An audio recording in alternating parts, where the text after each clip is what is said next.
pagasimbahon ka, pagasimbahon ka, Diyos. Pagasimbahon, pagasimbahon ka. Pagasimbahon, pagasimbahon ka. Ikaw ang nagbuhat sa kalangitan. Ikaw ang Diyos na nagbuhat sa kalibutan. Ikaw ang Diyos na nagbuhat sa tanang may kinabuhi. Aron nga magaday sa imong ngalan. Pagasimbahon, pagasimbahon ka. Diyos na gamhanan, pagasimbahon ka. Pag-aawitan, pag-aawitan ka. Diyos na balaan, pagasimbahon ka. Pagasimbahon ka.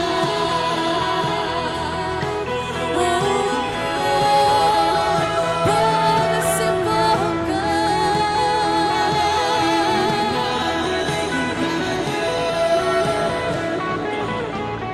Ikaw ang nagbuhat sa kalangitan. Ikaw ang Diyos na nagbuhat sa kalibutan. Ikaw ang Diyos na nagbuhat sa tanang may kinabuhi. Aron nga magaday sa imong ngalan. Pagasimbahon, pagasimbahon ka. Diyos na gamhanan, pagasimbahon ka. Pag-aawitan, pag-aawitan ka. Diyos na balaan, pagasimbahon ka. Pagasimbahon ka. Ang walang lain pa, pagasimbahon ka.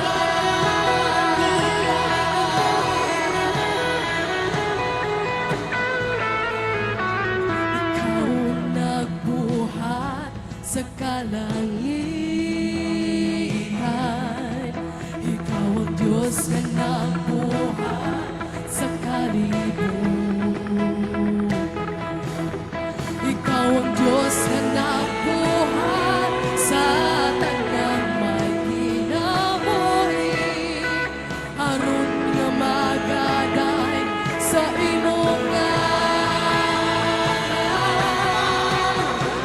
Pagasimbahon, pagasimbahon ka.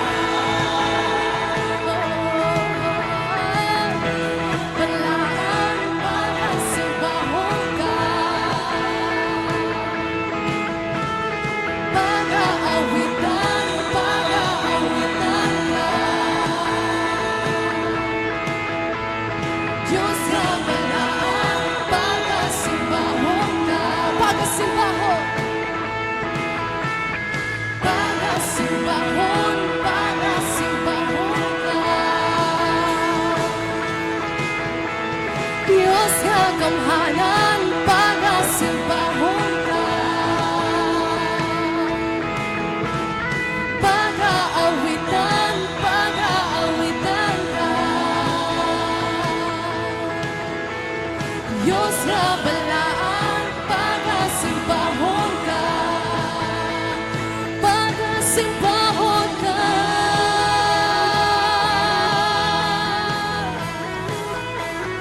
Pagasimbahon ka.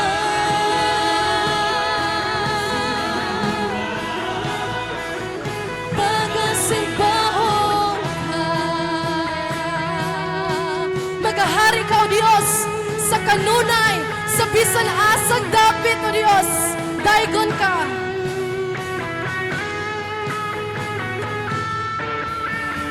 Hey!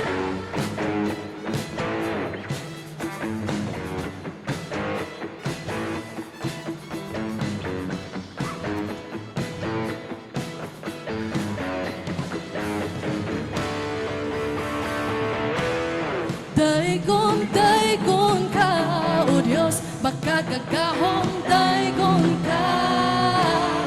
Daigon, daigon ka, O Diyos, labing kamhalan, daigon ka. Daigon, daigon ka, O Diyos, makagagahong daigon ka. Daigon, daigon ka, O Diyos, labing kamhalan, daigon ka. Huwag makalabaw sa kaayo mo, pagkahalapat sa gugma mo. Ikaw ang tanan sa kinabuhi ko. Maghahari ka sa kanunay ni kinabuhi ko. Dawat ka ang mga pagbayan na alangkari mo. Magpapili ka sa kanunay ni kasing-kasing ko. Mahimaya ka sa kanunay mo, Diyos.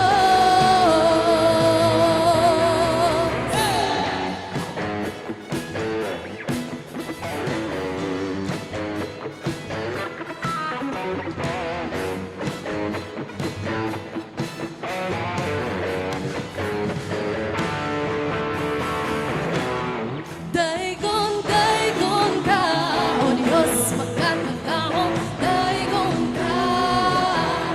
Daigon, daigon ka, O Diyos, labing kamhanan, daigon ka.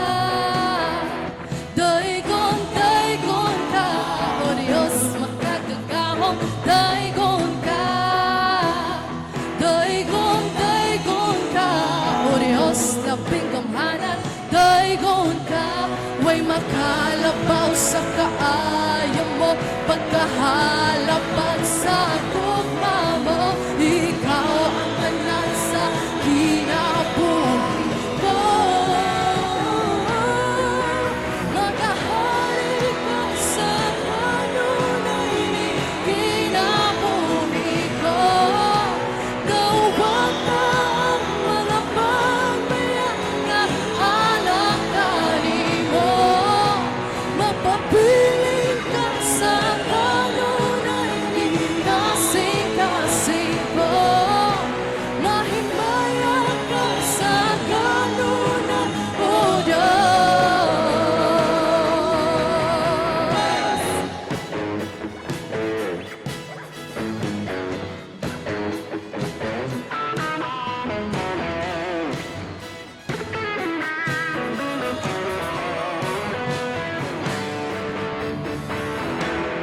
Daigon, daigon ka, O Diyos, magkakatahong daigon ka.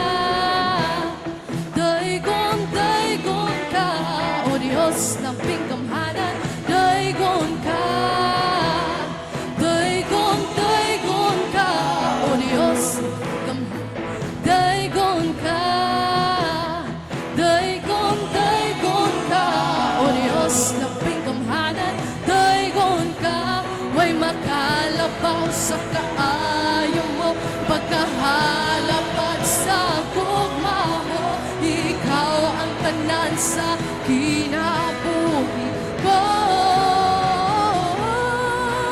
Maghahari ka sa kanunay ni kinabuhi ko. Dawat ka ang mga pagbayan na alangkari mo. Mapapiling ka sa kanunay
tanan, ikaw ang nagmuna.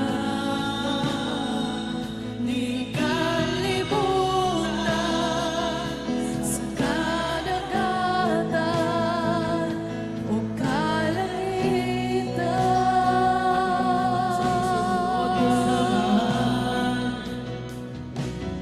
O Diyos sa mahal, tigiya sa tanan, ikaw ang nagmuna. Ni kalibutan sa kadagatan o kalangitan.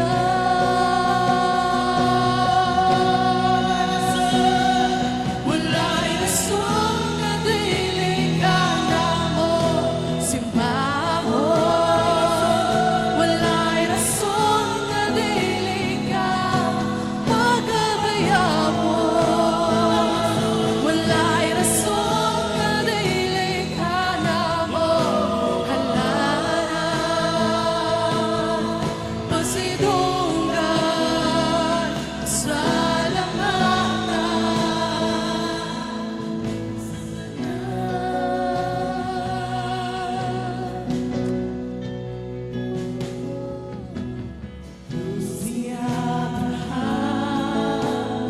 Diyos ni Hamo, Diyos ni Isaac,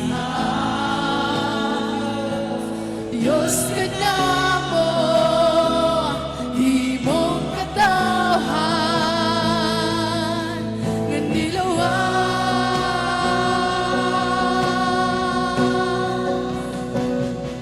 Wala'y rason nga dili ka namo simbahon. Wala'y rason nga dili ka pagabayabon. Wala'y rason nga dili ka namo halaran. Pasidunggan sa lamatan. Wala'y rason nga dili ka namo simbahon. Wala'y rason nga dili ka pagabayabon. Wala'y rason nga dili ka namo halaran. Pasidunggan sa lamatan. Wala'y rason nga dili ka namo simbahon. Wala'y rason nga dili ka pagabayabon. Wala'y rason nga dili ka namo halaran. Pasidunggan sa lamatan sa tanan.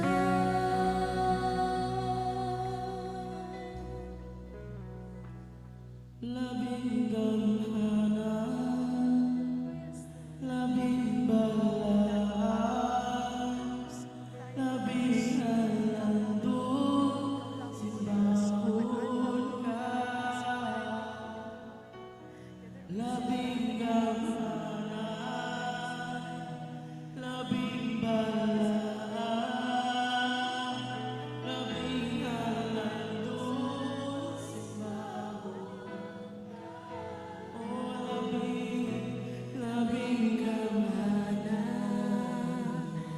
labing halaan, labing halang doon, simbahan ka. Labing gamhanan, labing halaan, labing halang doon, simbahon ka. Simbahon ka.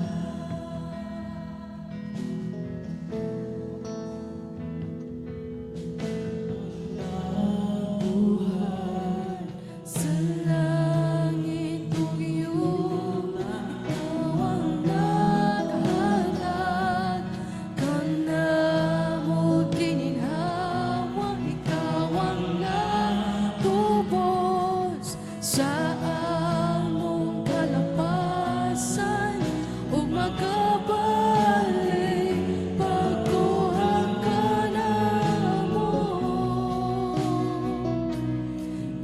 Ang nabuhat sa langit ug yuta, ikaw ang naghatag, kanamong ginhawa, ikaw ang nagtubos sa among kalapasan, ug magkabalik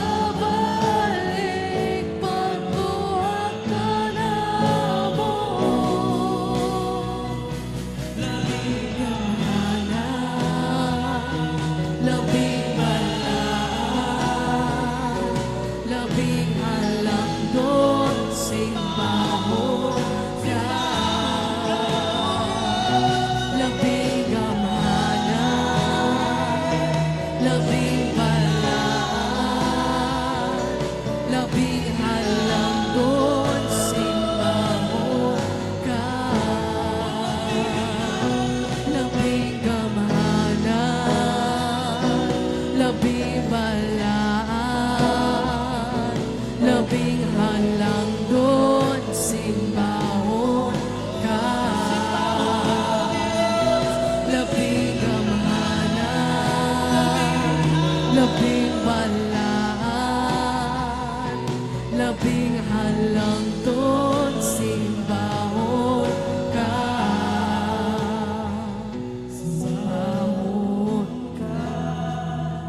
Simbahon ka na, O Diyos. Simbahon ka, simbahon ka. Awitin mo magaling ka, O Diyos. Ang bukang simbahon, O nalasikihin.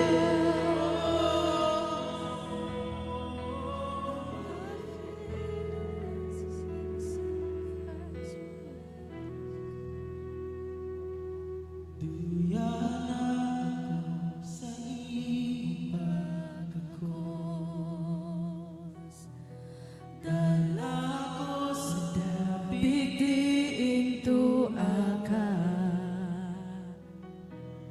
kay pagkaanindot Ginoo, kung kauban ka, way katagpawan, ug labaw sa tanan, himpit nga kalina, matagamtangan.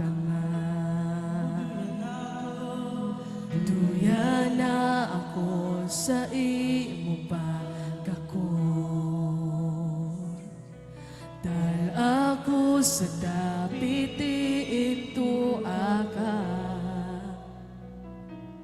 kay pagkaanindot Ginoo, kung kauban ka, may katagpawan.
Brother Isa, come on, as a sign of surrender as we sing, come on. Duya na sa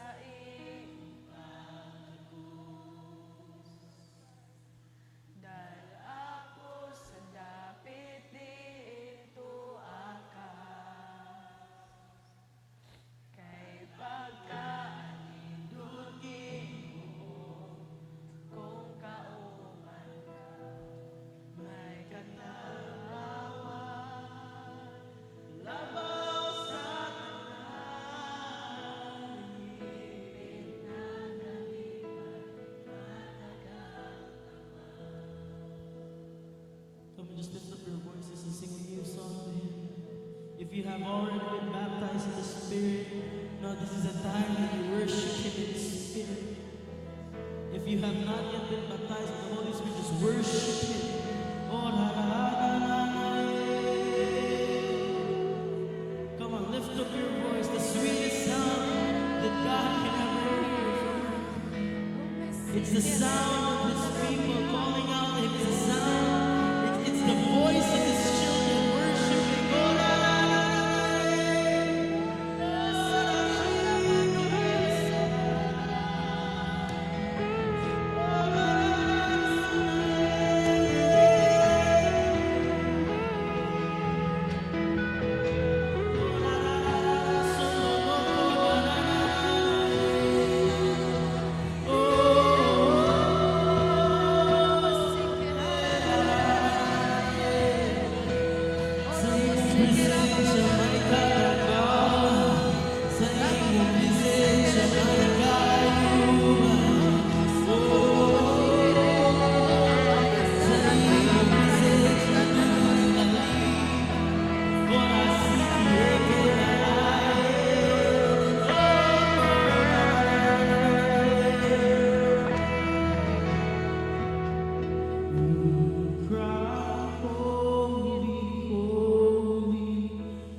Ora bashi karara bambandere bebe. Mga kaigsunan, magpadayon kita diya sa pagdaig sa buhi nga Dios, diya sa atong mga dila o Ginoo. Ora bashi karababander bibi rababa rababa. Balaan ka o Dios, gamhanan ka o Ginoo. Ora bashi kararababander bibi. Salamat sa imong balang espiritu nga niya karon gipuno mo kini nga lugar sa imong balang espiritu. Tagbawa Ginoo ang mga kasing-kasing nga uhaw diya sa imong presensya. Ora bashi kararababan deribi karababa rabubura babande. Salamat Ginoo Dios. Ora bashi karababan deribi. Balaan ka o Dios. Angayan ka nga simbahon, angayan ka nga alagaran o Ginoo Dios. Ora bashi kararababan deribi kirababa rabaki. Ora bashinda rabakanda ribibiki rabakara baba. Salamat o Ginoo. Salamat o Ginoo Dios sa imong presensya nining kagbuntagon karon Ginoo Dios. Sa imong presensya may kausaban sa kinabuhi sa imong mga katawhan. Ora bashi karababan ribibi rababa. Ora bashi karababan. Salamat o Ginoong Diyos. Okay, mag-ampo ta. Kanang maghawiray ta sa itong mga kamot.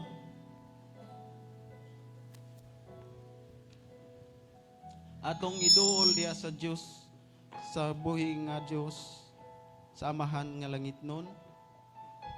Ang panghitabo karon sa Israel, nga may doon na sila atubang karon nga problema no diya sa nasod nga doon na sila kagubot. Among atong idol diya sa Ginoong Dios nga kini maundang na ug wala dili na kini mudako. Ug atong pangayoon ang presensya sa balang espiritu nga mo'y mohikap sa mga katawhan nga naghimo sa kagubot ug mohikap sa leader sa mao nga nasod. Okay, atong ibuka ang atong baba, atong ikusog diha sa pag-ampo. Amahan nga langit nun, balaan ka o Dios, gamahanan ka o Dios. Ikaw ang nagbuhat sa langit ug sa yuta. Ikaw ang nagbuhat sa mga katawhan, ikaw ang naghatag sa tanan nga among gikinahanglan. Busa ikaw, among pagadaygon, among ikang ibayaw, kami mag-aampo diha sa imong balangalan. Among iduol diha kanimo Ginoo Dios, ang among mga pag-ampo Ginoo. Magahari ka sa mga imong mga katawhan Ginoo Dios. Magahari ka sa nasod sa Israel Ginoo. Magahari ka diha sa mga leaders Ginoo Dios nini nga maong nasod Ginoo Dios. Nga sila makaangkon Ginoo sa imong presensya, sa imong balang espiritu nga mo'y magagiya kanila Ginoo Dios nga kining mga problema nga ilang gisagubang karon makabaton sila og idea Ginoo Dios nga dili na mahitabo nga mahimong gira o Ginoo Dios. O Ginoo Dios, ikaw sa magahari sa kasing-kasing ug unahuna sa mga leader sa mga Hamas Ginoo Dios, sa mga rebelde Ginoo nga ikaw magahatag kanila sa kalinaw sa ilang hunahuna o Ginoo Dios ug makahuna-una sila Ginoo sa kinabuhi nga ilang makutlo kung sila magahatag og kasamok sa mao nga lugar Ginoo Dios. Panalangini Ginoo ang nasod sa Israel Ginoo Dios. Proteksyon Ginoo Dios ang kini nga mao nasod Ginoo Dios. Salamat Ginoo Dios nga karon imo nang gipadala ang imong balang espiritu nga mo'y mohikap sa mga katawhan nga nagasamok-samok o Ginoo Dios og dili na sila mupadayon diha sa pagbuhat sa mga dili maayo Ginoo Dios. Og Ginoo amo sang isalig ug itugyan des mong balang ngalan ang amo mga kaigsuonan karon nga naa dito sa mao nga lugar Ginoo. Salamat Ginoo Dios nga ikaw magaproteksyon kanila Ginoo Dios. O labaw na mga katawhan nga mga sibilyan diha sa mao nga nasod sa Israel Ginoo. Salamat Ginoong Dios nga ikaw magapadayon sa atiman sa imong nasod nga imong gipili Ginoo. Salamat usab Ginoong Dios nining among pagpanimbahon Ginoong Dios. Ikaw ang magahari nining nga mao nga simbahan o Ginoong Dios. Ang imong ngalan among ituboy kay ikaw ang buhi nga Dios nga gamhanan. Salamat o Ginoo sa mga pulong nga imong ipabati sa imong mga katawhan nining kabuntagon Ginoong Dios. Hatagi kani og gahom Ginoong Dios nga modulot diha sa mga kasing-kasing hunahuna sa imong mga katawhan ug mabati nila Ginoong Dios ang imong presensya ug mabati nila ang kausaban diha silang kinabuhi o Ginoong Dios. Salamat o Ginoong Dios nga ikaw ang among gisimba nining kabuntagon Ginoo. Salamat sa kusog kabaskog sa imong mga katawhan nga niya karon Ginoong Dios. Salamat nga kami magapadayon sa pagdaig ug pagpasalamat sa imong buhi nga ngalan Ginoo. Salamat sa tanan sa ngalan ni Jesus. Amen. Amen. Thank you Lord. Okay, mutuyong Okay. ta. PC go, go, go. Go and make disciples. PC go, go, Go and make disciples. together we will worship every corner of the world. Come on. PC go, we'll go and make disciples. PC go, we'll go and make disciples. Together we will worship every corner of the world. PC go, go and make disciples. PC go, go and make disciples. Together we will worship every corner of the world. PC go, we'll go and make disciples. PC go,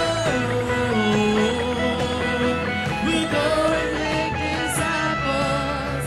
Together we will worship every corner of the world. PC go.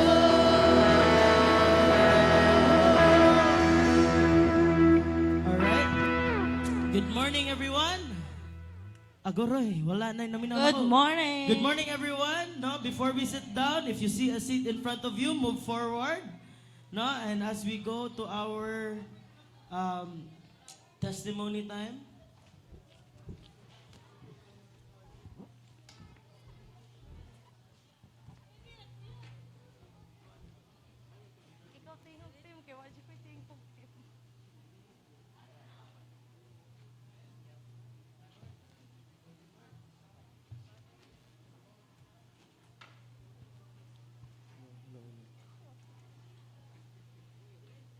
Okay. Sige, Ate Lindy.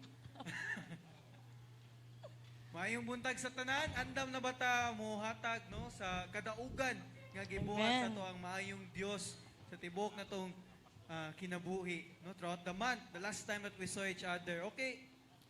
Ate Lindy. Sige, dili ako'y mauna, paulay ta. Okay, ta sakto gyud.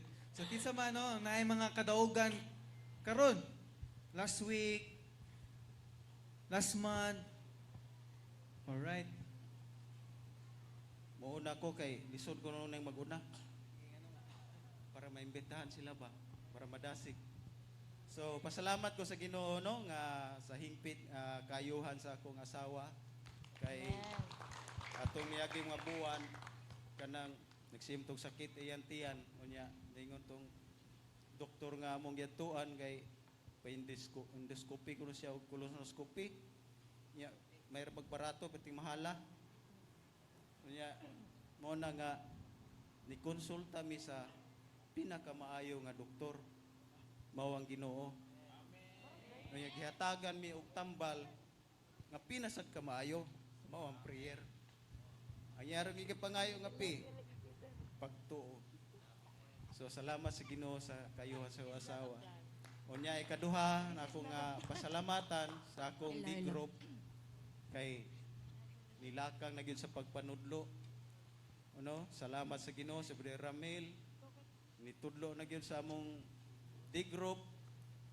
Unya salamat ko sa Ginoo nga si Manny nanay big group. Yeah, si Brother Arlan, naisugod na gyud siya sa pagtudlo. So, si Brother Lenin, nanabot siya Bible study, niya magpabautismo ko to iyang Bible study karon. So, salamat sa Ginoo nga nanagyoy kadasig sa pagtudlo sa pulong sa Ginoo. Akong ibalik do himay sa Ginoong Dios.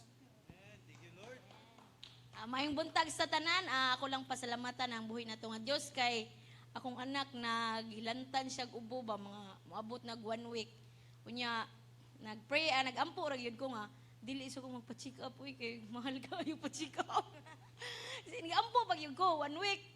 Wa pa man jud na ibot. So nagpa-check up na mi. Nya praise God kay wala ra siya gi resetahan og antibiotic ba. Salamat sa Ginoo.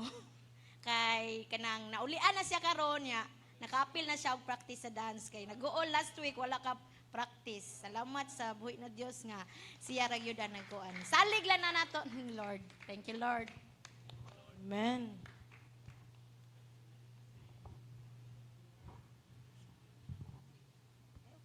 Sige, una sa... Pahiling ko di ay. Okay, so I want to thank the Lord because recently I've been able to evangelize to more people. Yeah, like earlier pa lang, when I was coming here, I was wondering if I should get angkas or jeep, and I was like running late a bit, but I wasn't late. And I was able to share to Kuya Arthur, who's the driver, and then he said, Puhon, he'll be able to come to church soon, also his son. And apart from that, I want to thank the Lord because we're slowly being able to start study groups in USC. And I'm very grateful for my D group leaders, Ate Loy, Ate Shan, and Ate Pael for the constant reminder to stay in ministry, to keep coming to church. So yeah, thank God. Amen. Nagpagamit na gyud siya. Actually, bago pa ba yan siya? No? Salamat lang ko sa Ginoo kay. Actually, supposed to be I'll be leaving for US October. Though wala siya hinayon kay God has other plans, no. I wasn't given a visa by the US Embassy. But with a partial agreement that i-change na ko ako ang schedule for test sa Hawaii, di sa ganahan nga moadto ko sa New York. So Hawaii daw akong test. So I just received the visa last I think yesterday. Friday, sorry. Friday. I was given a 1-year nga visa and single entry sa Hawaii. So I praise God because usually if mo take og test kay tagaan ra og 5 days, 1 week ana ra. But God's been good and has given me favor nga tagaan ko og 1 year and hopefully kay mao na ni among giampo. Thank you Lord. Thank you, Lord. Sige, kinsa pa man.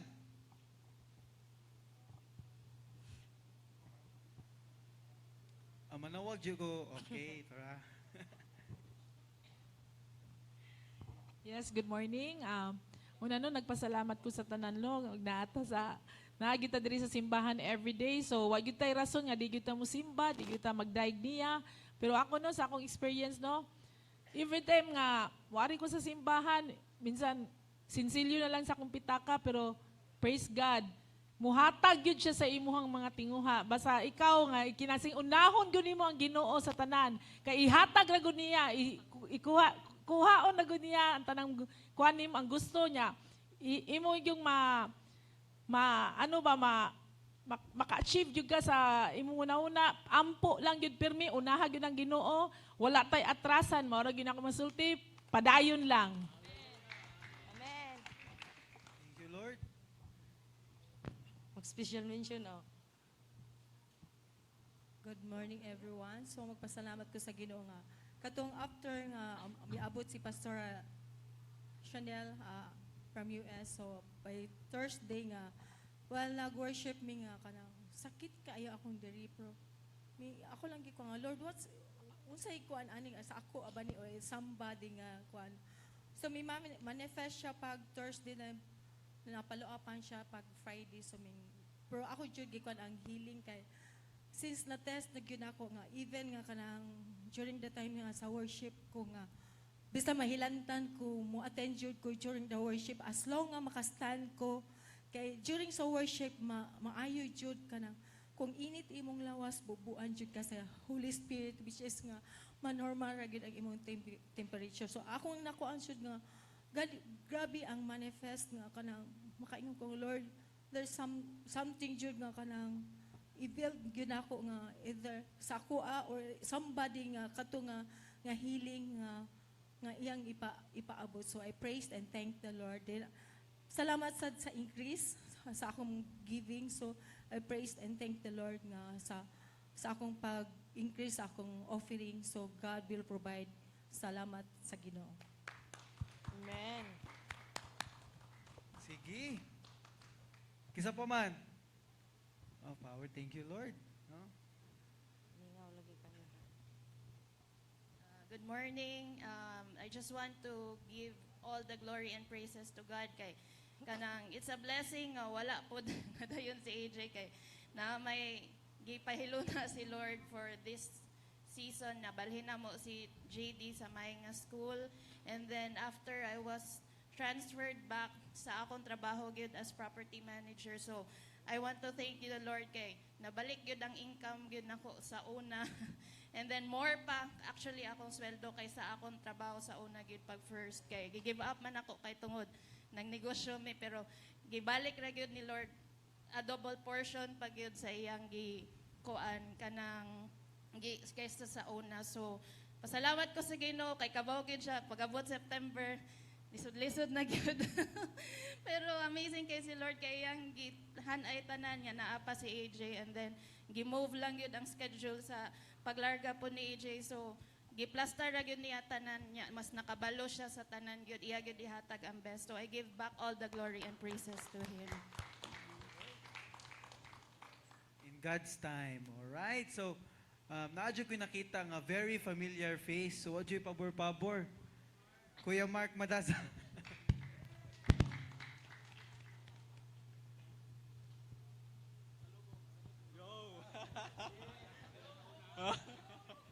Hello, good morning, PCGO.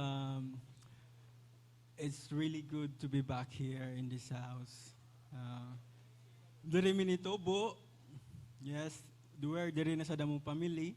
So I really thank God nga nakabalik mo. It's been 2 years, no? And it's so refreshing if naang imong mga pamilya sa spirituhanong bahin.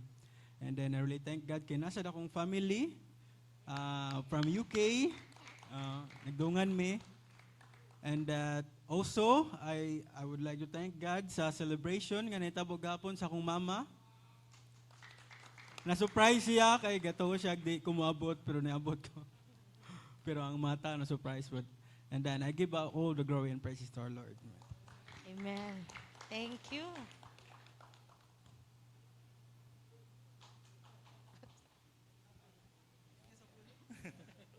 Salamat sa pulo day. May buntag sa tanan. Chan, salamat kay Chan ato Christian. May buntag sa tanan na ako day si Manny. Pasalamat day ko sa Ginoo kay gahapon gikasab-an na pud ko, kay absent na pud ko, kay lagi kay na lain akong lawas ba. So nagpa-check up ko kanang as in pag Thursday pa ni pag real men kanang ni duty jud ko, nag real men jud ko, as in pag ako naglain jud akong lawas, padayon na jud ko mato paghapon wala na gyud madala, nagpa-check up jud ko, nananghid ko, ikasab-an ko pero okay ra, pero mao day nga gipa-absent ko kay pakatahon day ko dire. Salamat jud ko sa Ginoo no, nga wala lang gyud mahaba kanang gusto sa Ginoo gani nga mudaig jud ko niya, dili lang mudaig ko sa amo ang balay, sa amo akong D group gusto pud niya nga mo daig pud ko diri gid sa iyang panimalay. So kana I bring back all the glory and honor to God. Ikaw partner, murag need na jud ka diya. Need nagnay mo doon. Need na kagnay mo doon diya partner. Sige, kinsa pa man. Mga kadaugan. Last one. Oh, last one na daw. Before we start this. Alright. May mo last one. Ako na lang mo last one. Sige daw. I want to praise God for the move that He had doing in my life, and I was able to attend the conference first time nga dili ako'y nagluto. Naka-attend ko conference nga appeal gyud ko sa planning for next year. So it was a privilege for me to know what is the goal of the church and what is the goal of our pastor for this church. And that was my first time that I see vision. First time nga gidesire na ko, Lord, I want to see vision. Unsay purpose nimo nako, and what can I do to help the church nga imo kong giplant, because naglukso-lukso jud kog church before. And true enough, while we do the fellowship, no, grabe bugat king presensya sa Ginoo, and I see vision that we are covered in the dark clouds, but suddenly one dove is split into three, and it's really a timely because nag-rain siya after, and I really see that God would like us to do the discipleship. We need to multiply ourselves as a leaders. We need to duplicate and delegate the work, because dili na gyud siya joke-joke, no. It's not a time to chill.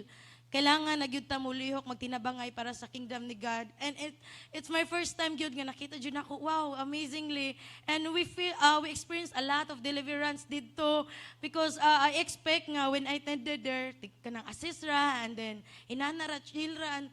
Grabe, we did a deliverance nga led by Pastora Shan, and it's so amazing to experience gyud sa lihok sa Ginoo. Nga inana, and na-enjoy nako nga inani juday ang pagpanglihok sa Ginoo when you start to love the ministry, when you're doing it not a job but for God, ma-enjoy ra gyud nimo kung unsay pagabuhaton sa Ginoo. And I'm so thankful also yesterday nga na-invite ko as a host sa birthday nila, Tita na-appeal po ko ka-surprise nga naabot yung mga anak.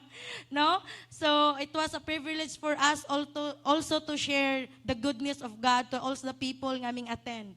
No? So, thank God sa iyang pagpanglihok dire, no? And I pray that everyone will also experience how it is to be used by God mightily. Thank you.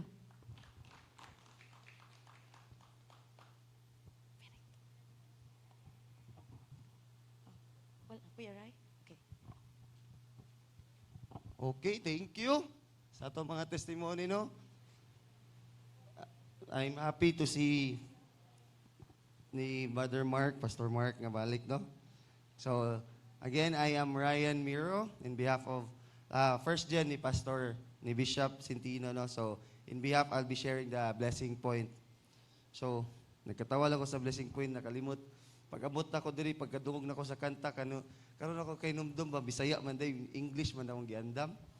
So, sorry Pero, again, ato gihapon ang importansya, no? Ito ipakita ba unsa ka importante giday ang ato ang tithes o ato ang offering, di ba? So, as we give, sa atong kabaw kung nag-andam ta, ato lasang balikan unsa day importante sa atong tithes and offering. Number 1, unsa importansya nganong importante ato ang tithes? Number 1, gimando kini sa Ginoo, di ba? Deuteronomy 14:22 ingon siya. Gi-translate din ako dali-dali ganina. Kinahanglan ilain ninyo ang ikapulo nga bahin sa tanang abot sa inyong uma matag tuig.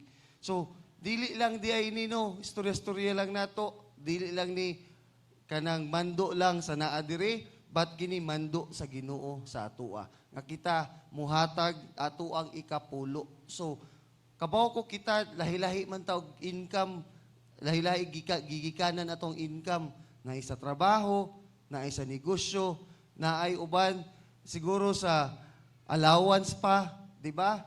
Pero kung faithful ta sa ginagmay, ang gingon sa Ginoo, di ba? Ihatag rin gyapon nato ang mga dagko. Di ba? Ikaduha, ang tithing kuno shows our love for God. No, gipakita nato atong gugma diri sa Ginoo. Kay sa tithes kuno nato it's actually showing ba, giving God nga, Lord, imuha gid ni ang percentage. Di ba? Actually, dili lang ni showing love eh. Kabawta, gibalik ra nato sa Ginuang iyaha. Gyud. Dili man gyud ni atoa, gi-entrust ra man ni sa atoa. All the earnings that we have, actually, gikan na gyapon na sa iyaha. Mao nang sa ikatulo, ingon siya, tithing kuno grows the trust we have in God. Di ba? Sa atoang pagsalig sa Ginoo. Kaya nga naman, una-una na to, gasakripisyo ni na kong hatag ang 10%. Pero actually, gibalik lang yun na nato ang iyaha. Gipakita lang nato nga pagsalig nato ba nga sa ato ang nadawat na ay mubalik sa ato Diba? Kaya dili man na pwede nga sige kag pangayo sa Ginoo pero di nato ihatag ang iyaha. Diba? In the first place, ang kanang ang naa nato, iyaha na nadaan. Nya mangayo pag itaglain. Diba? Sige kag pangayo niya, di ka kabaw mo balik unsay para sa Ginoo. Diba? So mao na nga importante gyud igabalik nato ang ikapulo. Unsa may importansya nganong kinahanglan ta mag-offering? Ang offering kuno, it's something na makakonect sa ato sa Ginoo. Kay diri sa Mateo 6:24 ingon siya, walay tawo nga makaalagad sa duha ka agalon tungod kay isalikway niya ang usa o higugmaon ang usa. Mudapig siya sa usa o tamayon niya ang usa. Sama ni ana, dili ninyo madungan ang pag-alagad sa Dios o sa bahandi. Diba? Mupili lagi ka ang kanang bahandi nga naa nato. Always na nato hunaw-naon, steward ra ta diri sa Ginoo ra gyud ni. Diba? Dili ni ato gipamanage lang ta. Mao nang importante, kakuha ka nang kung mag-manage ka og store, inighuman day sa imong shift, kay tungod ikaw ga-manage, imuha din ang kwaon ng kwarta? Dili, di ba? Ihatag man na nato sa tag-iya. Di ba? Dahil sa siguro nung, ikaw nag-cashier ba, inighuman sa imong shift, kay gikuha ni mo ang kwarta. Ako amani, kay ako may nagtrabaho, dili. Ibalik yapon na nato sa tag-iya. Same na sa tanan nato nga bahandi diri sa kalibutan. Sa Ginoo kana wala tay atua diri. Di ba? Amen. Og niingon siya sa Mateo 6:21, kay kun asa gani ang inyong bahandi, atua usab ang inyong kasing-kasing. Kay sa pag-offer nato, sa paghatag, pagbalik nato sa tithes, ipakita nato nga ato ang gugma, ato ang kasing-kasing, wala sa unsay gihatag sa Ginoo sa atoa, wala sa unsay gipiyal. Tama di ba? Piyal. Unsay iyang gipa-manage sa atoa, di ba? But naa sa Ginoo. Mao na nga sa atoang pagsimba karon, sa atong pagpadayon sa pag-worship, atong andamon ang atoang tithes, atoang 10% sa atong income o ang atoang offering, depende sa unsay kabugaton sa atong kasing-kasing nga gihatag sa Ginoo. Amen. So kung mamarog ta tanan sa atoang pag-andam, sa atoang tithes, sa nang offering, atong ampuan nga kini mobalik sa atoa. Okay, let's pray. May gugmao na mong Ginoo, salamat kayo Lord, ikaw lamang Lord God ang tag-iya aning tanan Lord God. Salamat Lord for you are faithful sa tagsa-tagsa kanamo Ginoo. And Lord sa amuang pagbalik sa imuang ikapulo ug Lord paghatag sa amuang offering. Lord, I thank you sa imong promise Lord nga kani mo balik kanamo Lord God 100-folds Father God. And thank you God for you will be the one to be glorified Lord sa amuang gibang buhat karon Lord God. Salamat Lord sa pag-check, pagtanaw sa mga kasing-kasing, always, Lord, nga kani anaa kanimo ug wala sa uban, Lord God. I thank you, Lord, in Jesus' name, amen. So, let's go in front and share or put our offerings.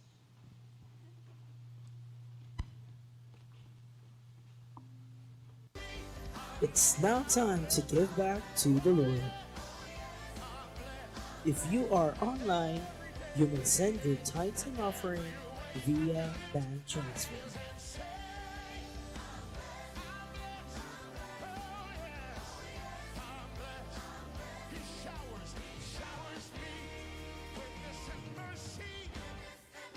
And here is the bank account's QR code.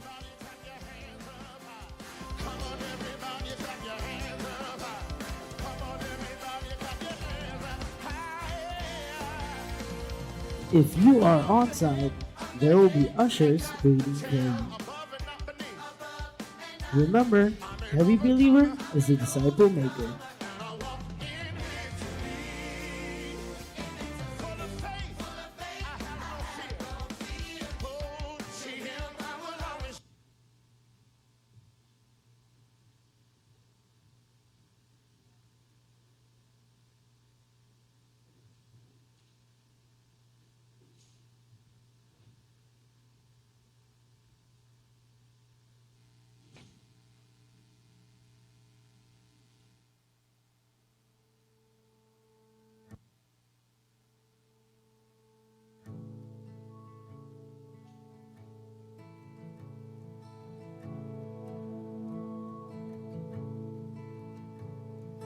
How can I say it is well when my voice can barely speak?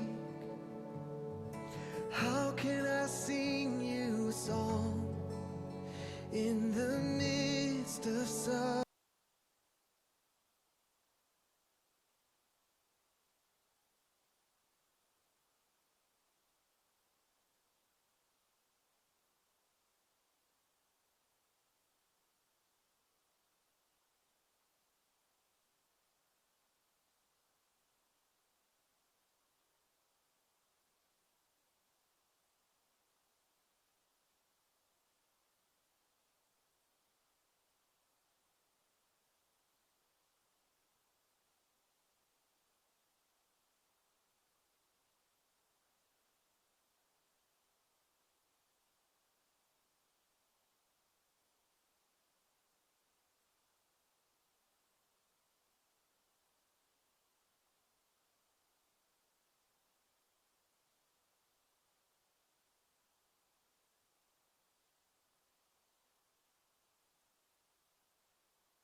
Wow.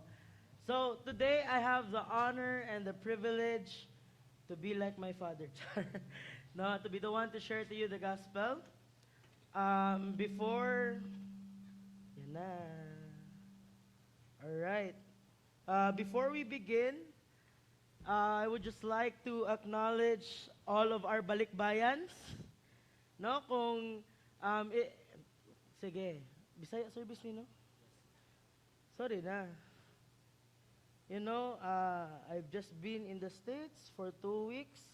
So, dili siya kaabot. So, ang language, kay naglibog pa. Pag-abot na ko og Cebu, ni Atomig Iligan for the annual planning, ako mga Kasturya, Tagalog. So, medyo, wala to siya. Unsa naman ito? Dili. Chan. Isaksak sa front. Dito. Pasensya iha kay Koan. Alright, if this is your first time back, no, may I request everyone from UK and from US to stand up? No? Ato ning mga pamilya, igsoon, atong pakpakan, no? Ang mga ato mga balikbayan, it's nice to see you home. No, ako happy kay ko whenever family comes back. We do believe no na when they go to their own areas where God has called them to be, wala na to sila biyae. Instead, we're hoping and praying and believing that one day we'll be able to establish churches there as well. No? Excited kay ko, one day makadungog ta PC Go New York, Miss G's there. PC Go Vegas. Nano ko'y rason mo atog Vegas. Ano sa man eh? Power Bank. Sorry na. Tapos PC Go UK. Nano ko'y rason mo atog UK. No? Bishop, Pastor Shoni, Pastor Joy, Pastor Raquel, they're currently right now in Iligan. No? Gibiyaan mi nila, gipapauli na mi nila kay wala daw mabilin dire. So, they are celebrating Iligan's 10th year anniversary. That's a milestone, no? And I'm just excited to be able to have the opportunity to share to you the gospel. God is a good God, amen? Ingnayin nyo tapat, I'm happy to see you here. Okay, one more thing before I start. If you see an empty chair in front of you, please move forward. The children and the people of PC Go are obedient sons and daughters of God. Amen? So please move forward. You know, one thing that I've learned in my walk with God personally, and one thing that I have learned, and really kanag yung personal revelation of God to me, is that when you come into the presence of God, and when you are excited, and when you are expecting God will move, you know what? He moves from the front to the back.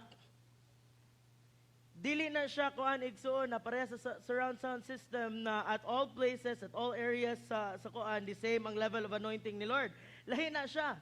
If you want to experience kamo ang mag-una sa presensya sa Ginoo, you will come to the front. Amen? So before we begin, daghanan ako before, oy. Before we begin, grab your Bibles. Ako ni ibalik na tradition. We've been doing this at Cruisers. Grab your Bibles. No? Asa inyo mga Bibles? Igsuon.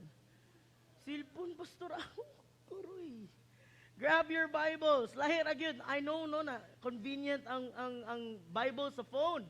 Pero when you use the Bible in the cell phone during services, daghan siya distraction. Lahir agad ng pakli-pakli ba? No? Nice kayo. No, so grab your Bibles. Kung inyong Bible na cell phone, make sure naka-open. And let's declare this with me. This is my Bible. The Word of God. I am who my Bible says I am. I will be who my Bible says I will be. The Word of God is living. It's sharper than a double-edged sword. This is my truth. This is my reality. And this is my best friend. Let's pray. Lord God, I pray as we start this time in learning, Father, that you would use me to be your vessel, God, that I would be able to speak with clarity and with conviction what it is that you have for your people. Father, I pray that your spirit would move throughout this place. God, that I would only speak your truth, not my opinion. And Father, I pray that you would ready our hearts and our mind for the word. And Lord, let your will be done in this place. We honor you and we praise you. In Jesus' name we pray. Amen. All right. So open your Bibles with me in Ezekiel. Sige, abliha inyong mga Biblia sa book of Ezekiel. Sino lang, Tito Arlan ba? Sa Ezekiel 32, 26 to 27. Okay? Pag na-open na, ing nako ang amen. Kung wala mo'y Bible, lingiain yung tapad, ing na share. No? Lingiain yung tapad, ing na share naman dyan. When we study the Word, it's important that you get to see it for yourself, whether what I'm saying is true or not. No? Ayaw lang mong ngisi-ngisi. No? Kaya ba ko gwapa ko, pero ang Word ni Lord wala sa kong now. Okay? Open na ba? Amen. Let's read it together. 1, 2, 3, go. I will give you a new heart and put a new spirit in you. I will remove from you your heart of stone and give you a heart of flesh. And I will put my spirit in you and move you to follow my decrees and be careful to keep my laws. Wow. Now, we are in our 6th week of learning or understanding no unsa man di ay na ang hindrances sa deliverance or unsa na ang ministry sa deliverance. No? We looked at it we have looked at 2 things already that hinders us from our relationship ni Lord or hinders us from our freedom. Unsa ganito? The first thing there was a religious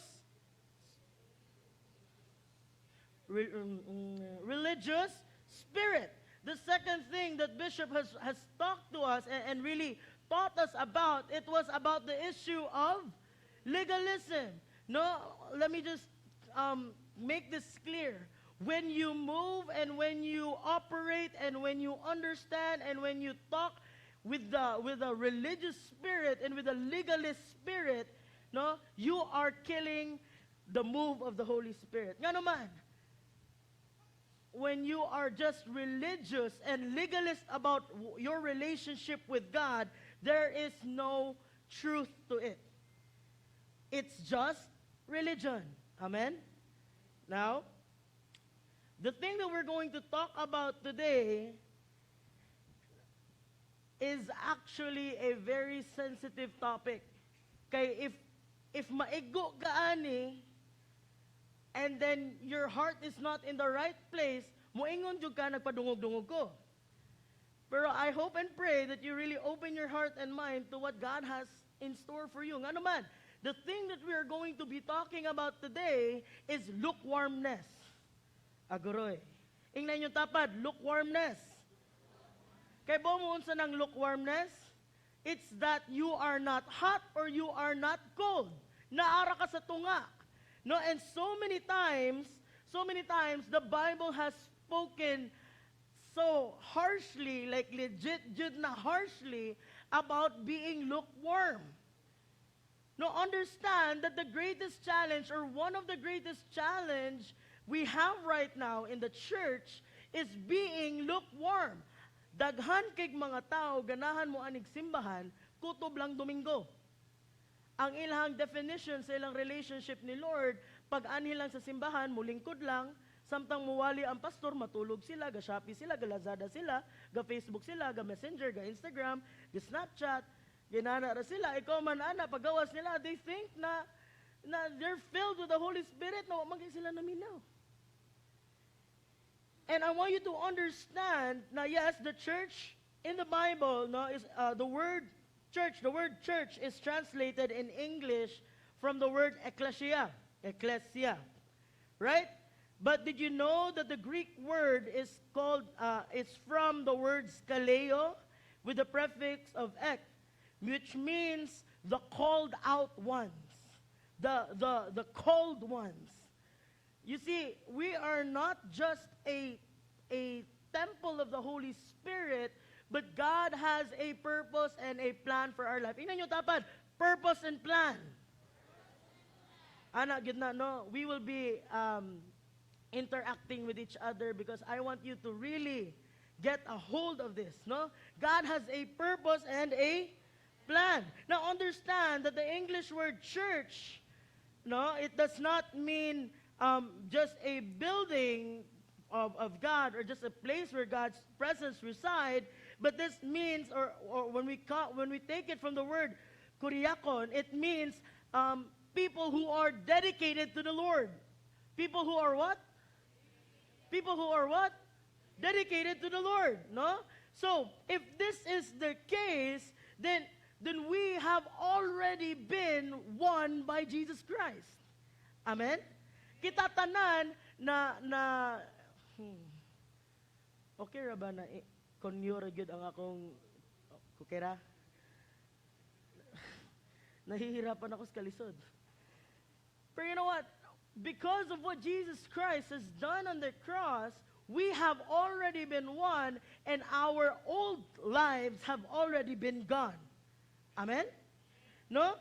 So, if that is the case, if that is the truth, if that is the reality, then supposedly normal ang miracles. Huh? If that is the truth, if God has already set you free, if your spirit, if your relationship with God is so alive, then normal ang miracles. Kay ba mo, I'm so happy. Ako personally, ano man, every single day, God shows me a miracle. Whether it may be through through the lives of other people, or sa ako lang personally. This morning, I was so amazed. Driving over here, I was so amazed because I could stare at the sun directly without my eyes hurting. Wow, ka beautiful sa sun, mura siya sunny side up egg. And then, taod-taod, as I was staring at it, nakuyawan ko, Lord, nga makakita man ko sa sun. And then I realized, hazy ni siya. Pero when I looked at it, I saw, wow, can you imagine the one who created this beautiful scenery, the one who created this beautiful picture is the one who holds my heart. The one who created this world is the one who walks with me daily. Kana ko, wow, salamat kay Lord. And when that is your reality, the miracles of Jesus Christ would just be a normal occurrence. I tell you, in the Bible it says, in the last days, I will pour out my spirit to all flesh. Niingon ba siya to my chosen flesh? Sana all, chosen flesh. No. The Bible says that in the last days, I will pour out my spirit to all flesh. And this will be the sign that God is with us. No?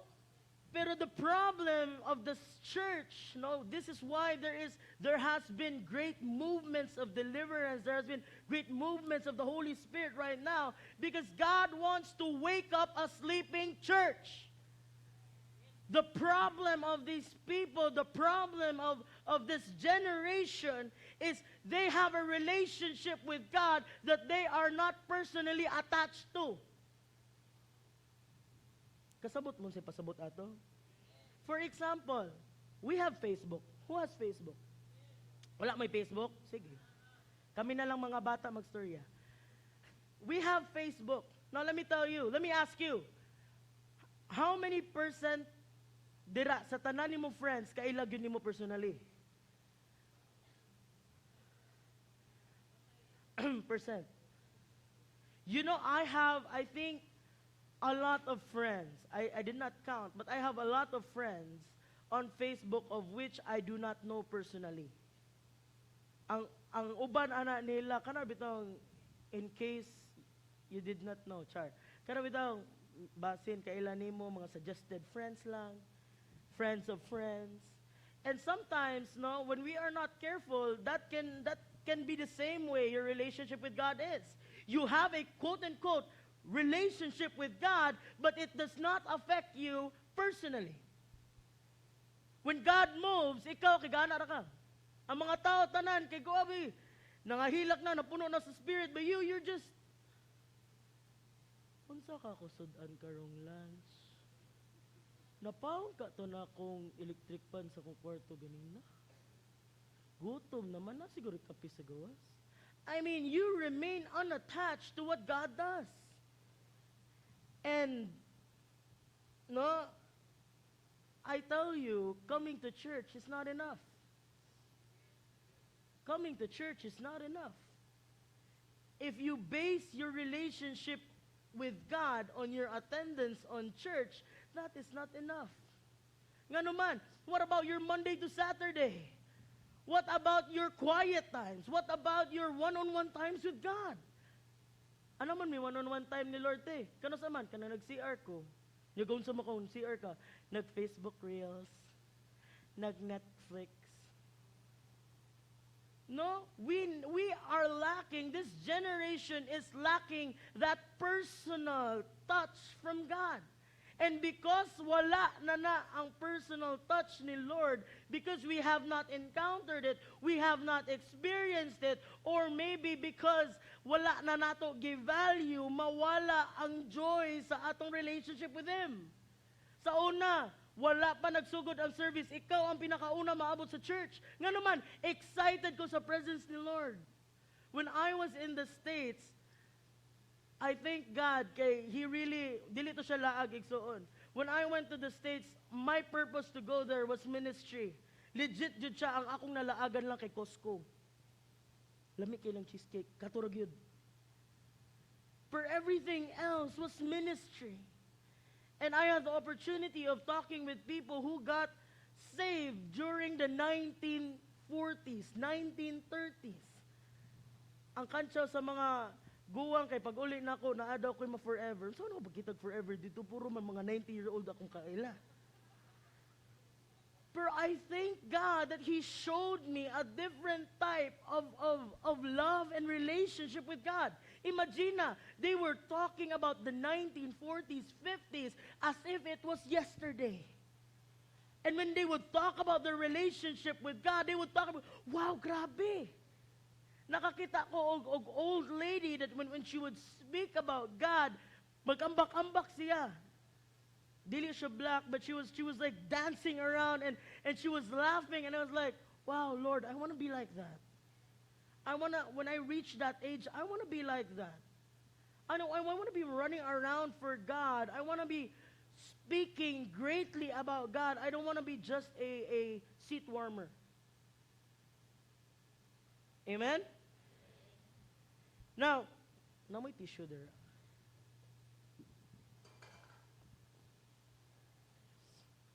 Now, to be lukewarm means, thank you, to be lukewarm means it shows a little enthusiasm. No, ang synonym ani no word, it's indifferent, it's cool, it's half-hearted, apathetic, unenthusiastic, unconcerned, offhand, phlegmatic, impassive, dispassionate, emotionless, passionless, limp, non-committal, unresponsive, unmoved, unenthused, couldn't care less. See?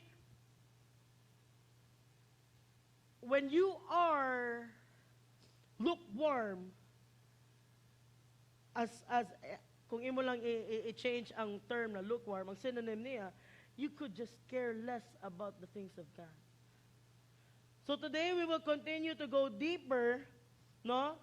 And during our absolute best in honoring Him, we will try to see, no, what it is that we need to do so that we don't stay lukewarm, and how it is that we could reignite our love with God. Amen? Ready na mo? Okay, so the first thing that we need to understand about lukewarmness is a symptom of a disease. Akong balikon ha. Lukewarmness is a symptom of a disease. Now, lately there is a flu that's been going around. My sister is the doctor, not me. So ayoko ninyo tawag doc. But one thing that she has taught me is that when you get fever is just a symptom. It's not a disease nga usahay kita mga people who just, don't really know, when we get sick, uy, nga naman ka, no, ako'y fever, grabe kay akong fever, my fever it's so sickening. And sometimes we don't really try to get to the root of what's wrong, and we just treat the symptoms, no? And I wanna read to you a passage in the Bible. Open your Bibles with me in Revelations 3:14 to 22, no? Revelation 3:14 to 22. It says here, kung na-open na? Sige, pag-open mo. It says here, to the angel of the church in Laodicea, write, these are the words of the Amen, the faithful and the true witnesses, the ruler of God's creation. I know your deeds, that you are neither cold nor hot. I wish you were either one or the other. So because you are lukewarm, neither hot nor cold, I am about to spit you out of my mouth. You say, I am rich, I have acquired wealth and do not need a thing. But you do not realize that you are wretched, pitiful, poor, blind, and naked. I counsel you to buy from me gold refined in the fire, so you can become rich, and white clothes to wear, so you can cover your shameful nakedness. And I say, how do you say that? Salve. And I salve to put on your eyes, so you can see those whom I rebuke and discipline. So be earnest and repent. Here I am. I stand at the door and knock.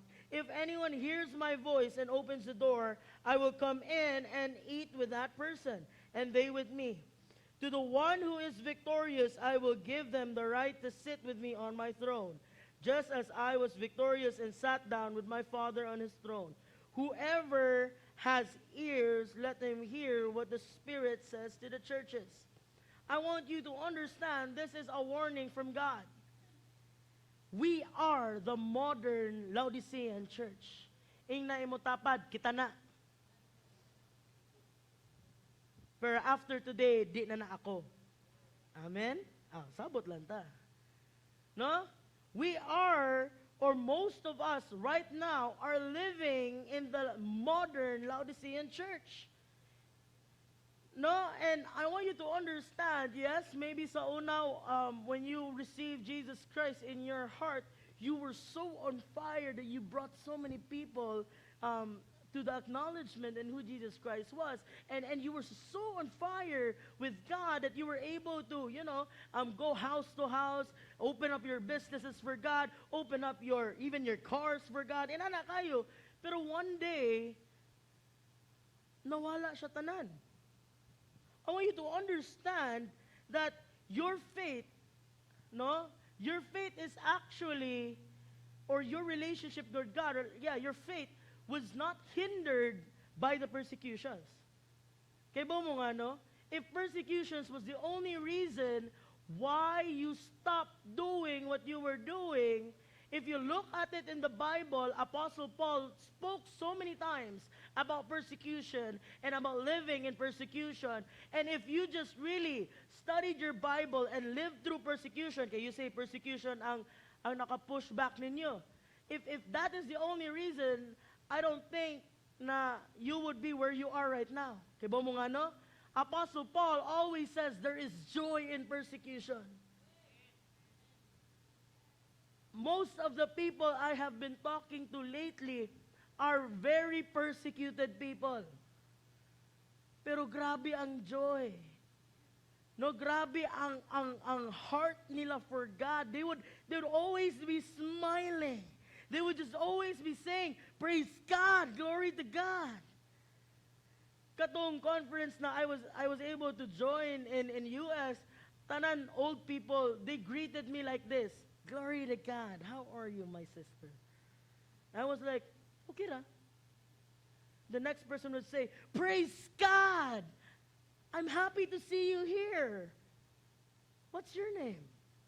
And I was just amazed. I go, wow, kaniyang mga old people, wala siguro sila mga problema. But when they started to speak, kaan ako grabe, di na ako kaya ang half sa ilang persecutions. ko, Lord, what is it in them that they are so joyful in their persecutions? No, I want you to understand the thing that endangers our faith is not persecution, but it's actually the constant temptation of this world. Tingnan nyo tapa, the constant temptation. Ingna, kay natulog na. Constant temptation. It's the constant temptation of worldly compromise. Okay ra siguro na, kasabot ra siguro si Lord kung di sa ko mosimba karon. Kasabot siguro si Lord na di sa ko mag-devotions today kay late magug ko nakamata. Kasabot ra siguro na si Lord if di sa ko muhatag sa akong tithe, no, di sa ako iuli ni Lord ang akong tithe kay gipit man good. Kasabot ra siguro na si Lord, kasabot ra siguro na si Lord. Actually, it's those little compromises that kill your relationship with God. Understand, in verse 14, ana siya diri, no? The one who told these things, or the one who told the angel in the church was the one who was faithful and the true witness. Now, who is the person who told this church about these things? This is Jesus Christ. Actually, the person who was talking to the angel was Jesus. He was telling the angel of that church, no, na you guys have been lukewarm. Dili ni basta-basta lang na istorya, inana. In fact, Jesus Christ was really the one who told them, because you are lukewarm, you're neither hot or you're neither cold, I'm going to spit you out. Kinsa diri ganan mo inom og tubig na laab? Ambot kung sakto na akong Bisaya. Lukewarm? Kana bitaw dili siya init, dili po siya bugnaw. Ako ganahan kog tubig na bugnaw. Nya kung moinom kog kape, ganahan kog init. Pero kung lukewarm or room temperature na coffee, di ka na nako mahurot. And the Bible says, if in ana ang atong relationship with God, if in our relationship with God we're not hot, we're not even cold, we're just in the middle, then God is about to spit us out. Jesus rebuked the Laodiceans for having grown lukewarm. And he told them, no, in unfaithfulness, and exhorted them, he told them, sige, you buy na lang from me the gold that you are seeking. You buy na lang from me clothes so that I will be able to clothe your unrighteousness. I want you to understand, no, na this was a symptom of compromise. Lukewarmness is a symptom of compromise, and if you don't watch it, it will become the pride of life. Amen? And this is it. How are we going to address this? If now that we know that compromise is what actually kills our body, now that we know that being lukewarm is just a symptom, how are we going to address it? In Revelation 3:19, it says, to those whom I love, I reprove and discipline, so be zealous and repent. Balik ko na kog ingon ha, kay murag wala siya impact ninyo. To those whom I love, I reprove and discipline. So be zealous and repent. Pero ang question there, how does a lukewarm person just be zealous? Di ba mo man ang problem in the first place? If you don't know what zealousness means having this passionate desire. You're passionate for it. You just want to do it. That's zealousness. No? But the problem is, when you are lukewarm, there is just no zealousness in you. Amen? Pero thank God, gisumpayan niya. Ana siya, be zealous and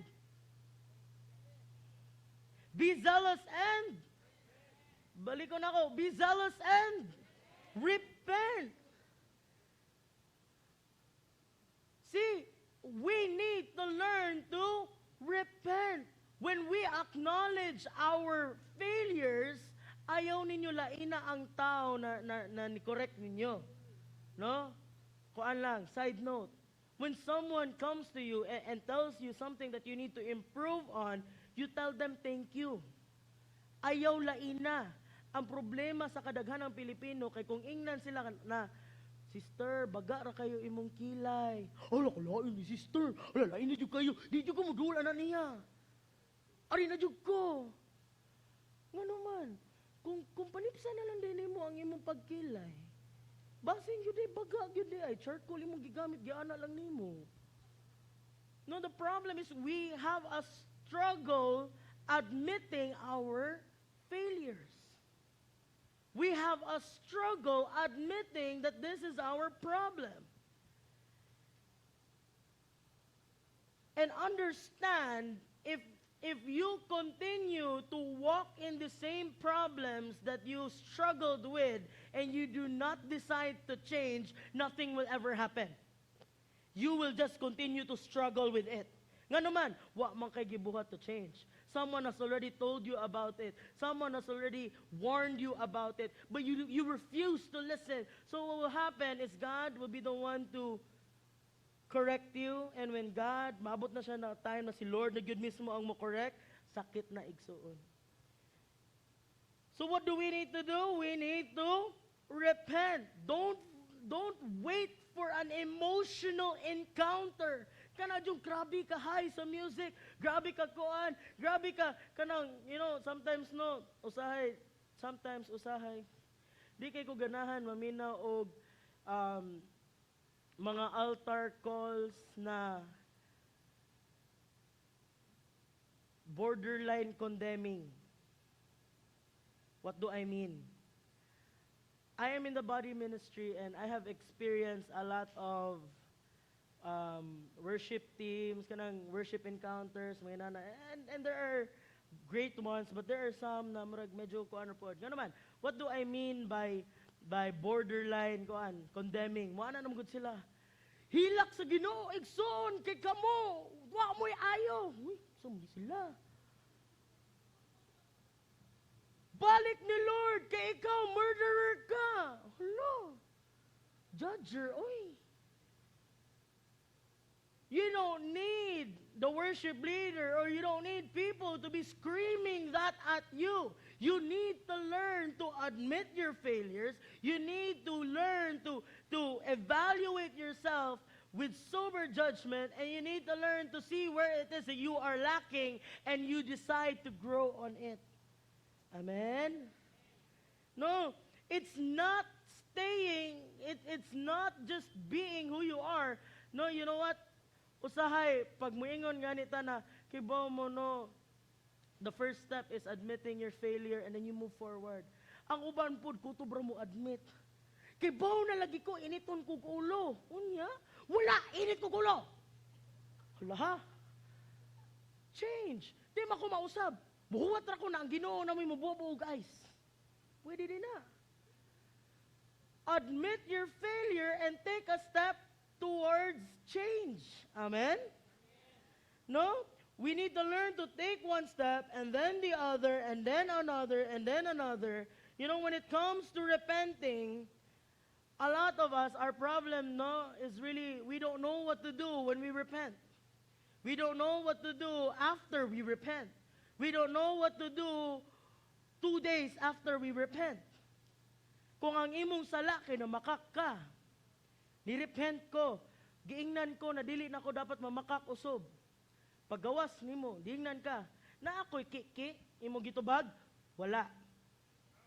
Pero sa tinuod,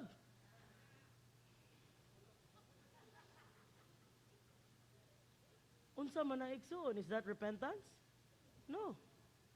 Ati di mo, ang good kiloy mo, good kayo, if I tell them the truth, ma-hurt sila. Uy, you know what? When you tell the truth and when you do what's right, ang anger ana na person is just for a really short while. Naamo gyud consequence kay sayo pang gyud ang imo nabuhat.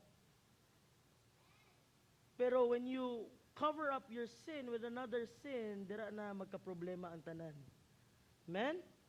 Now, I want you to understand, no? Jesus Jesus very, kaning iyahang harsh na words ani na warning towards the Laodicean, it was not only an honest truth, but I want you to understand that when Jesus Christ told this to the church of Laodicea, this was actually grace. Huh? Grace? Ako nagklarohon. This was actually an act of grace. Tingnan niyo tapa, this was grace. Tingnan niyo tapa, this was grace. Nga naman, he wasn't tell them to earn their salvation by being faithful, but he was telling them that lukewarm unfaithfulness will be the evidence that they never had faith to begin with. This was grace. Kainomdo mo ni Peter? Kailan mo ni Peter? Kisa ito si Peter. Si Peter. Katong si Peter, moto siya si Peter. Nawa na noon ko kay si Peter.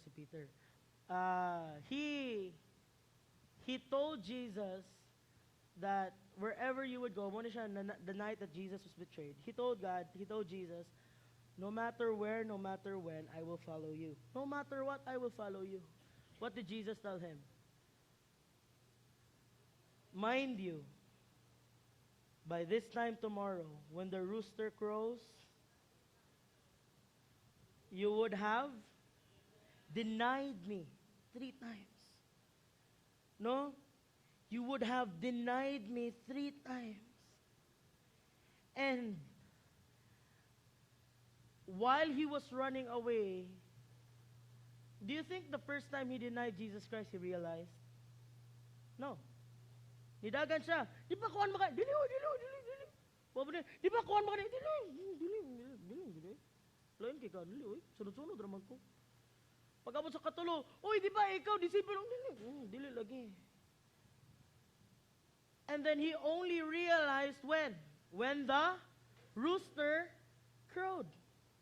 No, in Luke 22:60 to 62, it says, Peter replied, "Man, I don't know what you're talking about."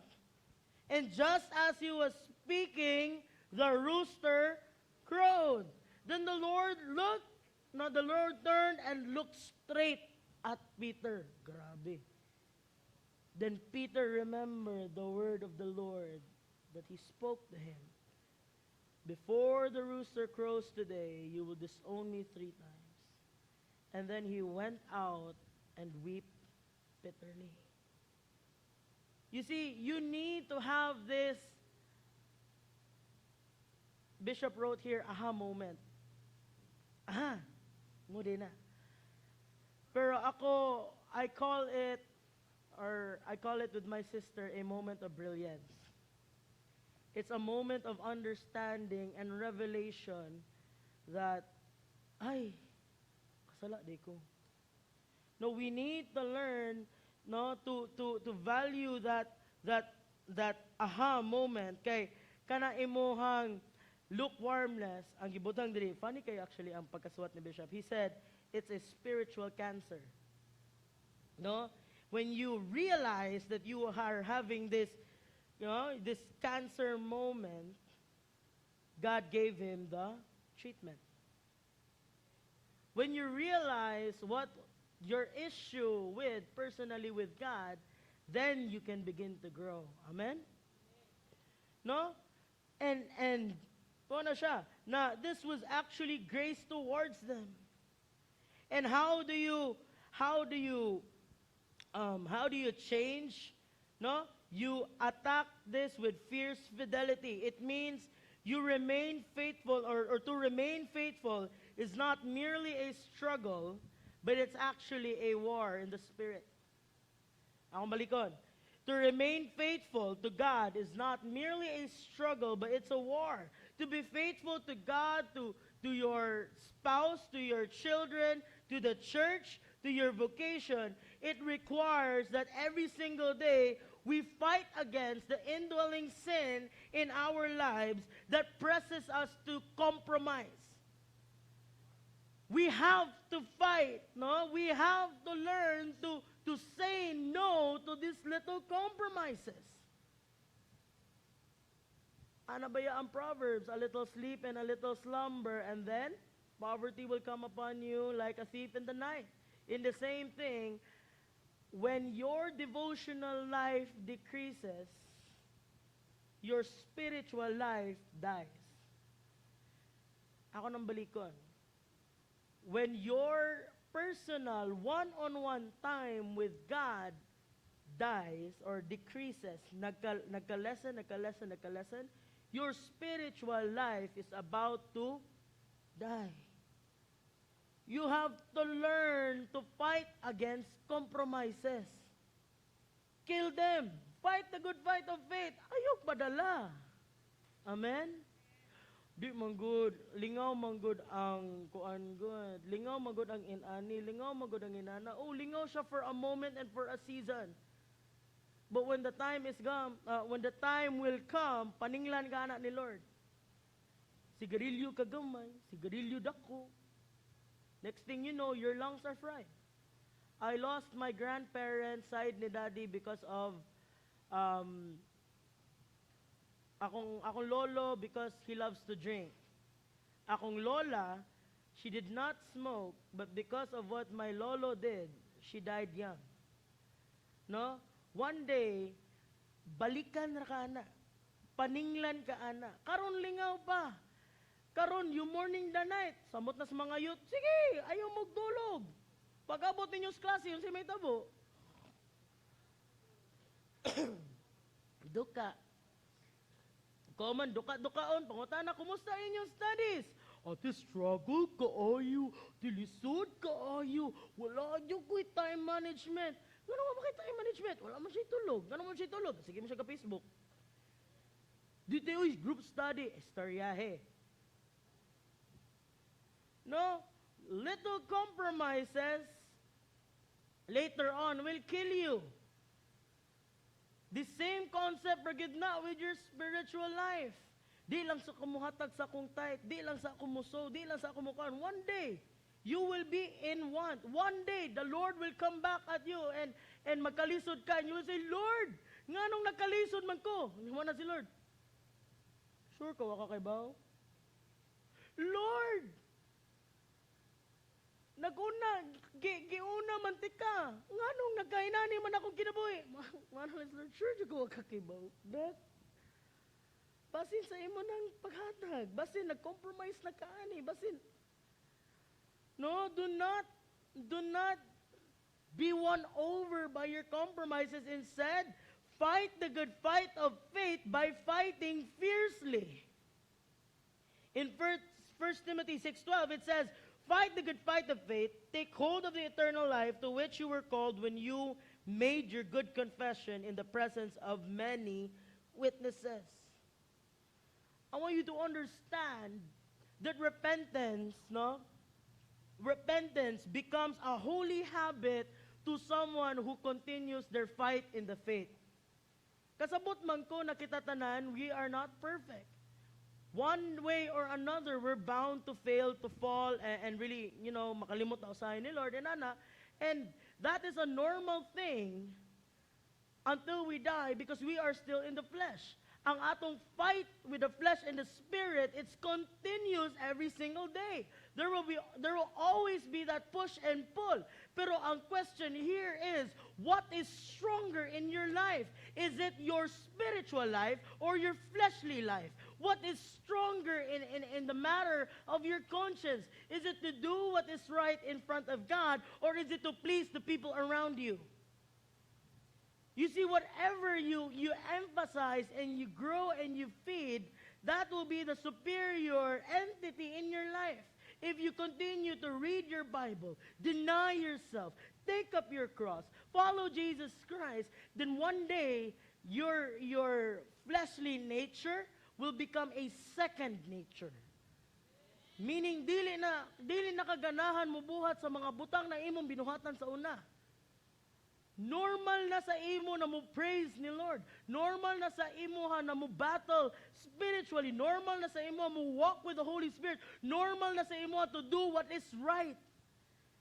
But until such time that you do not learn to discipline your spiritual life, your flesh will be stronger. This is why we need to have a habit of repentance.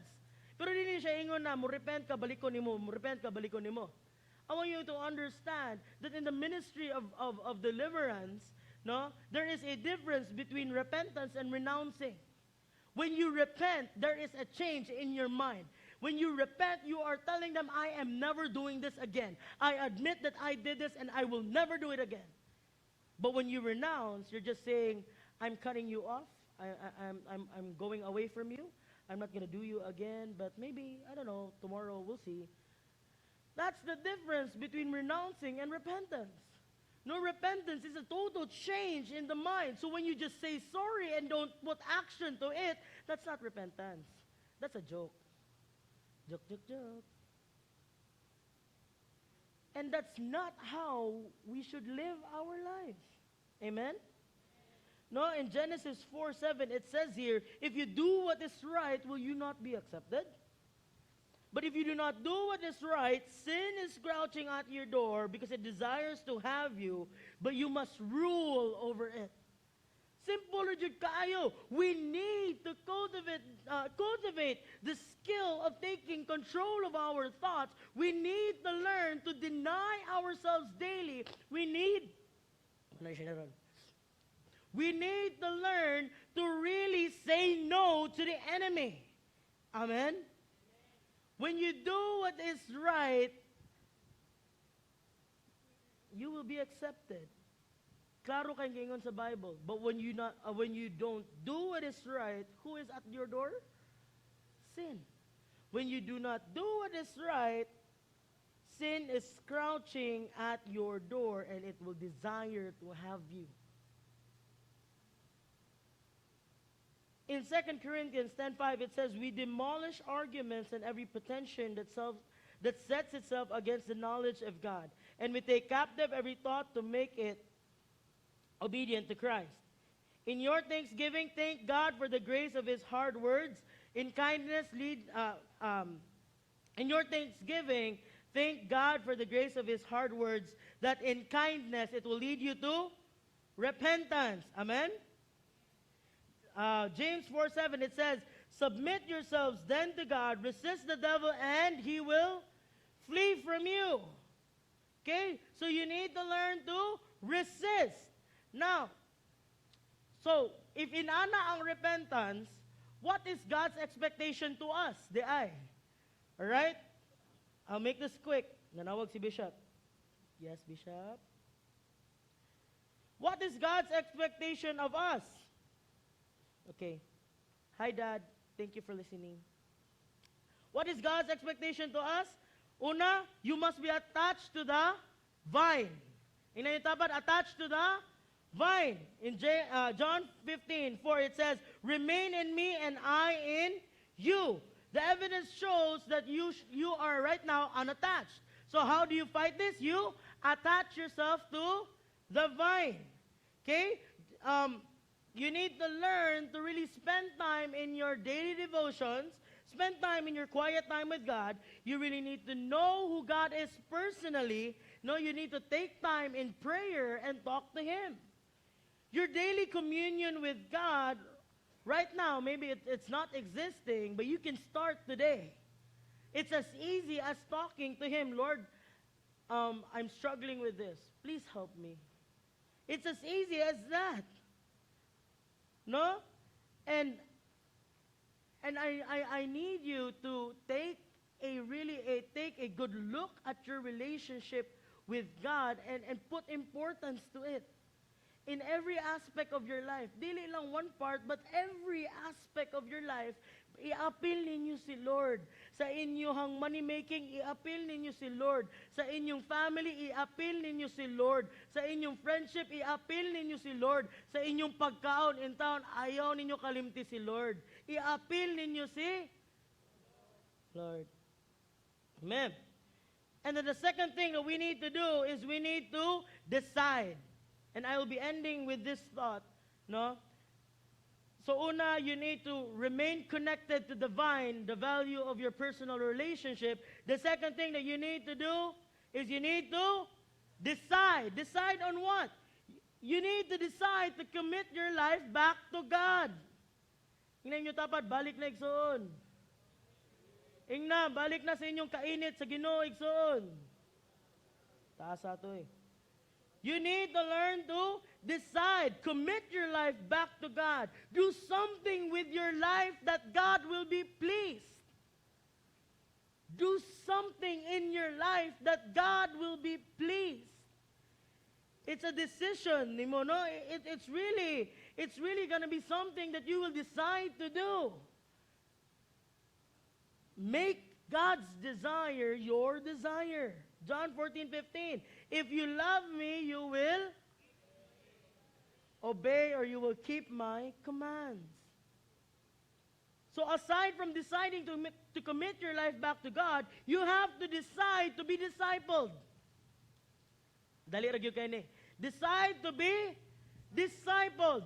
Understand that our lives as disciples of God is to imitate His character, to imitate what Jesus Christ did here on earth. Now, how can we do that if no one is teaching us?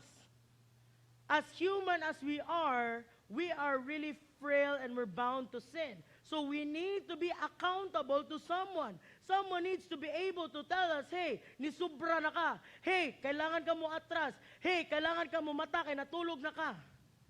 We need to have someone who is accountable for our lives. So we need to be part of a discipleship group. Amen? Amen? And the next thing there, you have to decide to make your life count for Him. As we have learned last week, we have to learn to be the walking Bibles to people around us. Dapat sa atong kinabuhi pa lang, makita na sa atong mga kauban, igsuon, kapamilya, ang gugma sa Diyos sa atong kinabuhi. Let other people experience Jesus by your presence and your testimony. The next time we have Testimony Sunday, dapat lumba mo. Kaya ba mo ano? You don't know who will be set free by your testimony. Huh? Set free sa mo testimony? Yes. Did you not know that when you testify about the goodness of God, there is a spiritual warfare that's happening?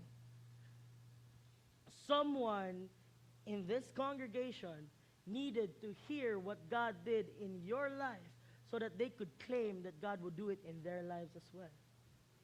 So no matter how big or how small, learn to testify about the goodness of God. Amen? And then the last thing here is you need to decide to make disciples. Last na good ni.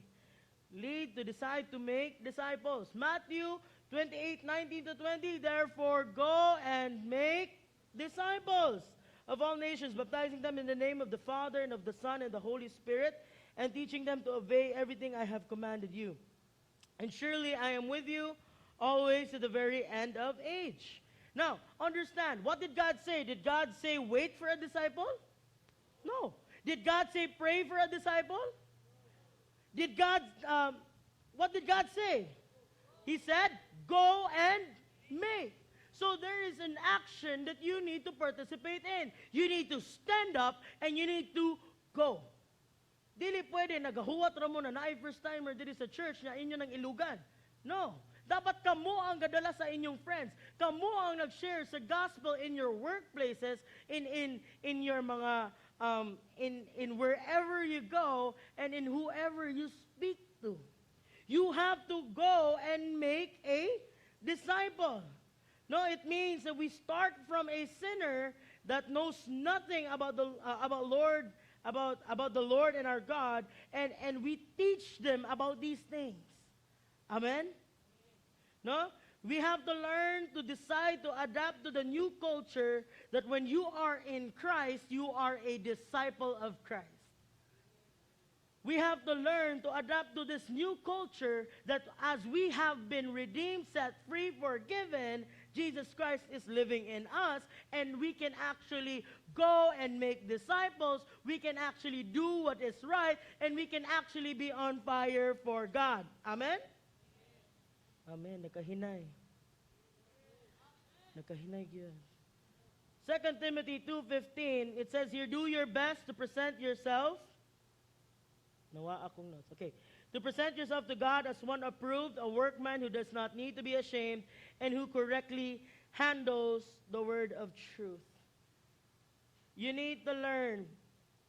We really need to learn to commit ourselves and really adapt this new culture, the godly culture, and not the culture of this world. And if you are not being discipled right now, I'm not condemning you, but I'm telling you, it's okay. After the service, approach us here in front, and we will connect you to someone who can disciple you. If you are believing na wala pa ka akon, you're desiring right now to start a discipleship group, that's great. No condemnation here. We will help you, we will teach you, we will train you. Amen? So, will we be now on fire for the Lord? Iksuon, I really heartfully ask that we start it today. And as we start it today, we will see change happen in our church, in our lives, and we will see God move so mightily in our lives. Amen. Na ba tayo nakatunan today? No? A few announcements lang. 9:30 service. There is training. Sakto ba? Na ay training pa. Teaching them to obey. This is our discipleship training program. Naa siya dito sa taas, sa conference room. And this Wednesday, we will be having our cutting edge fellowship. No? This Wednesday na ba? Where is my sisters? This Wednesday? Okay. With the cutting edge fellowship, no, if you really want to be trained to reach your God-given potential, you join. And for those people who have businesses, I suggest and I pray that you guys would support us in this ministry in building up one another. Especially during, it's about work. It's about working. How do you work? No, sa uban, how to start businesses, but sa other people, it's how to be a good steward in your workplace. I want you to understand that not everyone is called to starting a business, but everyone is called to excel. Amen? Okay, and then this Thursday, we have the Real Men Fellowship. If you want to learn how to become a real man, then you join the fellowship. This Friday, we are opening a new Cruisers Fellowship for the college students. There has been a struggle with time. Available ang high school, ang college, dili niya. We've been struggling in the middle, so we've decided we're gonna take a leap of faith.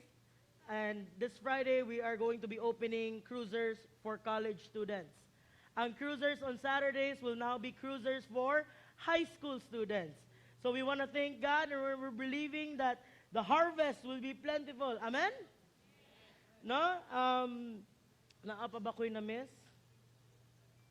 If this is your first time here, come to the front. We would love to get to know you and to meet you. No? Why don't we all stand up? Why don't we all stand up and we'll pray. Kita din na blessed lang sa word today. Ako when I studied the word, I was blessed. I mean, I was just enjoying my time of study. No? So let's start become doers of the word. Amen? Let's all lift up our hands as we pray, as we close. Lord God, we pray that you would take away this lukewarmness of this church. Father, we pray that each and every one of us who are here this morning would now desire, Lord, to be on fire for you. Lord, I pray, Lord God, that as your people depart from this place, Lord, that wherever they would go, Lord, to whoever that they would speak to, that they would come, Lord, to the acknowledgement that Jesus Christ is Lord. Father, I pray that you'd use each and every one of us here, that we would be living testimonies of the goodness of God. Father, I pray that you would bless the work of the hands of your people. Father, I pray, Lord God, that you would guide them in all of their decisions. Lord, that your Holy Spirit, Lord God, would fall upon them, that you would give them a fresh anointing. God, that you would give them a fresh vision. God, that we would be able to live in the new culture. God, that we would be beings, Lord God, and disciples that would glorify your name. And Father, I pray, Lord, that you would just, that you would continue to reveal yourself in their lives. And Holy Spirit, in all their ventures, Lord God, this week, I pray for favor. Lord, you have said in your word that as we obey you, as we put you first, you would make us the head and not the tail, above and not beneath. I pray, Lord God, that you would just bless your people. I rebuke any work of the enemy in their lives. Father, your people are blessed in their coming in. Your people are blessed in their going out. Lord, they're blessed when they sleep. They're blessed when they wake up. And Lord, thank you, Lord, that there is a revival that's happening in this church. Father, we just continue to lift up to you our pastors. Lord, as they are about to start their service in Iligan, Father, I pray that your Holy Spirit would move so mightily there as you have here. Lord, thank you for your faithfulness. Thank you for your grace. Thank you for your mercy. In the mighty name of Jesus Christ, we pray. Amen. Don't forget, every believer is on. And your success starts on Sunday. See you all this week. May you have a blessed week ahead.